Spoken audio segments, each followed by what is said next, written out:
topic for today's talk, as I chose, or I was told, वो था hard work से stars तक. And I'm sure what you're expecting is कि मैं यहाँ आऊँ और बताऊँ कि आप मेहनत कीजिए, सारे रास्ते खुल जाएंगे, आप शिखर पर पहुँच जाएंगे. But trust me, I mean, मैं सुबह 5 बजे घर से निकला. अर्ली मॉर्निंग ट्रेन मैंने ली ताकि मैं लुधियाना पहुंचकर आपसे बात कर सकूं. Not because I want to play to the gallery. I will not do that. Because ये कहना कि मेहनत कीजिए आप सफल हो जाएंगे, ये तो आपके प्राइमरी स्कूल के टीचर ने आपसे कहा ही था. मैं ये नहीं कह रहा कि ये बात गलत है, लेकिन मैं ये आज आपसे जो बात करना चाह रहा हूं उसमें I'll be talking from my journey till now, and on the basis of that I would like you to rethink on the idea of hard work. Because पिछले 20 सालों में ऐसे हजारों कैंडिडेट से मुझे मिलना हुआ है जिन लोगों ने प्रीलिम्स की परीक्षा पास की, मेंस की परीक्षा पास की और उसके बाद उनकी मुझसे बातचीत हुई. उनमें से कुछ लोग सफल हुए, कुछ नहीं भी सफल हुए होंगे. और अब तक वो सारी कहानियां पहुंची हैं जिन कहानियों में आपको बताया गया कि देखिए ये कैसे सब्जी बेचने वाले का बच्चा जिसने मेहनत की और वो एक दिन आईएएस बन गया. यह है वह बच्चा, जो वह लड़की जिसके माता पिता हॉकर हैं, उन्होंने मेहनत की, उस बच्ची ने मेहनत की और वो आईएएस बन गई. I am not saying it's wrong, सच है. ऐसी कुछ कहानियां हर साल हमारे सामने आती हैं. लेकिन सच्चाई यह है कि इससे बहुत ज्यादा कहानियां वो होती हैं जिनमें वो लोग आईएएस बने जिनके माता पिता सब्जी नहीं बेचते थे, जिनके माता पिता ऐसी वेल टू डू फैमिलीज से आते थे जैसी वेल टू डू फैमिलीज में से आप में से कुछ विद्यार्थी निश्चित तौर पर आते होंगे. So suggesting that hard work, especially the individual hard work, is the key to success, ये बहुत घिसा पिटा, बहुत ज्यादा इस्तेमाल किया गया वाक्य है. और मेरी आपसे गुजारिश है कि इस पर दोबारा से सोचिए. Rethink over it. I am not at all suggesting कि हार्ड वर्क की जरूरत नहीं होती, लेकिन फिलहाल I am here on the basis of my journey so far, my interaction with these thousands of students, to tell you कि hard work सबके लिए बराबर नहीं होता. और ये जो हार्ड वर्क एज अ की टू सक्सेस का जुमला है, इसके मतलब सबके लिए एक जैसे नहीं होते. अब तक की तमाम कहानियों में, जब मैं पैदा हुआ और दिल्ली की एक बस्ती में, जिस साल में पैदा हुआ हूं 1972, उससे 5 साल के बाद मेरी बस्ती को दिल्ली जैसी राजधानी होने के बावजूद पहला म्यूनिसिपल स्कूल मिलता है. यह म्यूनिसिपल स्कूल टेंट्स में चलता है और इसकी टीन की चादरों की चारदीवारी होती है. और तब से जैसे जैसे मेरी स्कूल की पढ़ाई आगे चलती है, इस स्कूल में भी थोड़े थोड़े बदलाव आने शुरू होते हैं. आज आप ये कह सकते हैं, और मुझे ये कहकर सेल करने में, बेचने में अपने आप को बहुत सुविधा होगी कि देखिए मैंने इतनी मेहनत की और उस मेहनत के परिणाम स्वरूप मैं आज आपके सामने खड़ा हूं. पर सच्चाई ये है कि जितनी मेहनत मैंने की, यकीन मानिए उससे ज्यादा मेहनत उस स्कूल नाम की संस्था ने, इंस्टीट्यूशन ने की. I am standing before you to request you to understand that yes, hard work is required for success, but there are two types of hard work. एक हार्ड वर्क होता है जिसे हम इंडिविजुअल हार्ड वर्क कहते हैं, जिसे लगातार glorify किया जाता है. Nothing wrong in that hard work, but the fact is there is a collective hard work of the society. एक समाज के तौर पर हम लोगों को वो हार्ड वर्क करना पड़ता है ताकि सब लोगों को हम उस स्टार्टिंग लाइन तक पहुंचा सकें जहां से वो रेस शुरू करेंगे. क्योंकि दुर्भाग्य से जिस किस्म का ग्लैमराइजेशन चलता है सक्सेस का, उसमें फिनिशिंग लाइन पे कौन पहले पहुंचा इसे ज्यादा ग्लोरीफाई किया जाता है। और ये ग्लोरीफाई इसलिए किया जाता है क्योंकि इसमें बहुत आसान है। इसमें आपको उस व्यक्ति का हार्डवर्क, उस व्यक्ति की स्ट्रगल दिखानी है, और व्यक्ति वो आपको 4 बार बताएगा कि मैंने इस तरीके की मेहनत की, मेरी जिंदगी में ये रास्ते में बाधाएं थी। But there are obstacle which are hidden, and these obstacles are created by the society per से।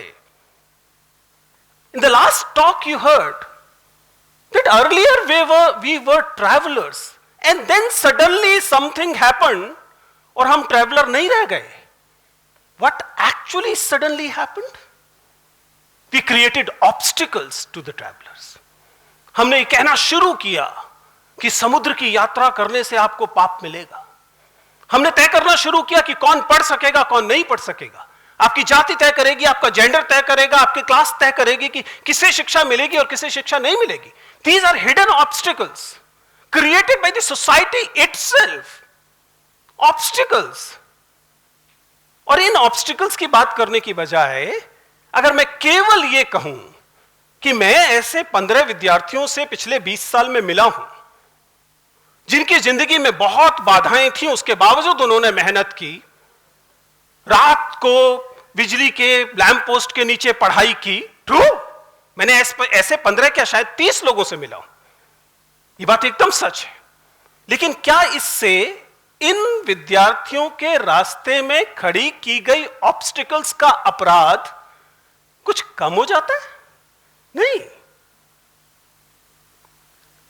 हिस्ट्री चैनल पर एक शानदार सीरीज मॉडर्न मार्वल्स करके आती है।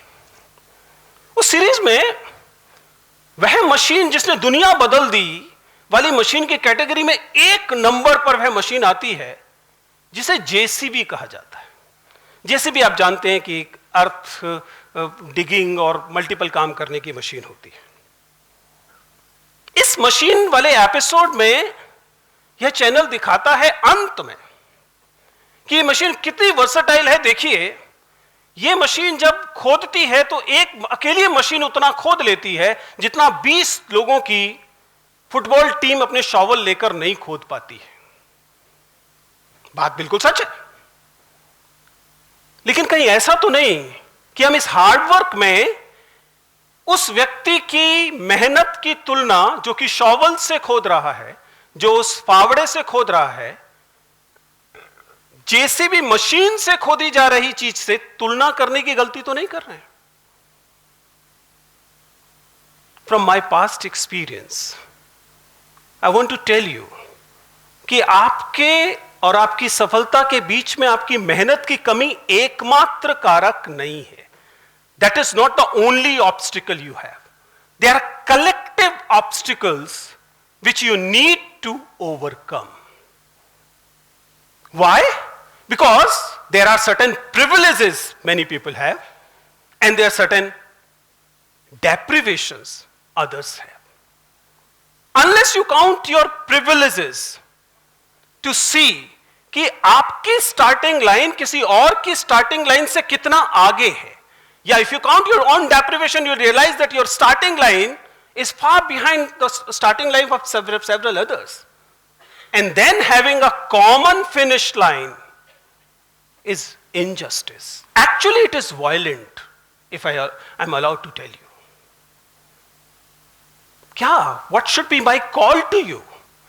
आप तो इस उम्मीद से मेरे सामने आए थे कि ये व्यक्ति 400 किलोमीटर दूर चल के आ रहा है, आपको मोटिवेशन से भरेगा। I am giving you absolutely antidote. No, that is not my purpose. My purpose is to give you a reality check. And how do we solve this problem?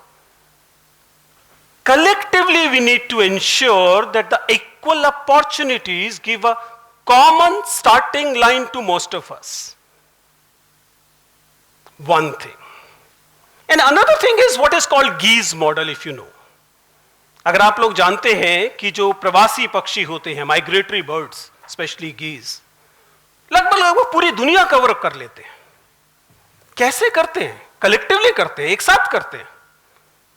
इसे गीज मॉडल कहा जाता है। वी शेप में चलते हैं, और ऐसा जब वो साथ साथ उड़ते हैं तो साथ साथ उड़ने का परिणाम यह होता है कि अगर वो अकेले उड़ रहे होते, जितना ट्रेवल करते, इस वी शेप झुंड में ट्रेवल करने की वजह से वे उसका 73% ज्यादा उड़ पाते हैं। So what is the geese model means? Please understand that collectively you are going to travel more. Your hard work done collectively will yield you more than in comparison to your individual hard work. Individual hard work is important. It's a very important discriminator between a good performer and a bad performer, but only when the equal opportunities is served to everyone. So my request to you is that once you have count your privileges and your deprivation, then why don't you follow that Geese model? Let's fly collectively. Even in the UPSC preparation thing, which I'm closely associated because of these interviews in last 20 years, I've realized that people who are successful are rarely that lone wolf. सच्चाई यह है कि उनके साथ में एक पूरी team काम कर रही होती है. ये टीम कई बार उनका परिवार होता है, कई बार दोस्त होते हैं, कई बार उनके मोहल्ले के लोग होते हैं, कई बार कम्युनिटी होती है. And if you start working as a community, you'll realize that the same amount of hard work which earlier was taking you only this height will now take you to the stars. And that's what the theme is. So if you want to do hard work to reach to the star, make sure this hard work is not solo. This hard work ensures that those who were not allowed to study in last 100 years, 2000 years, because of their gender, because of their caste, because of their community, because of their remoteness, or whatever other social categories, they fly with you. And for this moment, if you are more powerful, अगर आप इस समय ज्यादा ताकतवर हैं तो उस V shape के कोने पर आप रहिए. यकीन कीजिए, जब आप थकेंगे और आप उस वी शेप के दूसरे एंड पर पहुंचेंगे, यही व्यक्ति जिन्हें आप साथ लेकर चल रहे थे वो उस पोजीशन पर आएंगे. एंड एज अ फ्लॉक, एक झुंड के तौर पर आप लंबी दूरी तय करेंगे. सिविल सर्विसेज, आईएएस वो सबसे बड़ा लक्ष्य नहीं है. जिंदगी और ये सब बराबर के अपॉर्चुनिटी सब तक होना वो बहुत बड़ा लक्ष्य है. आईएएस तो मात्र माध्यम है, ये सारी सिविल सर्विसेज तो मात्र माध्यम है ताकि सोसाइटी कलेक्टिवली आगे बढ़े. So my call to you is that unless you start looking beyond your individual hard work, all of us will not succeed. And there is no point of achieving success individually when everybody is left behind. Thank you.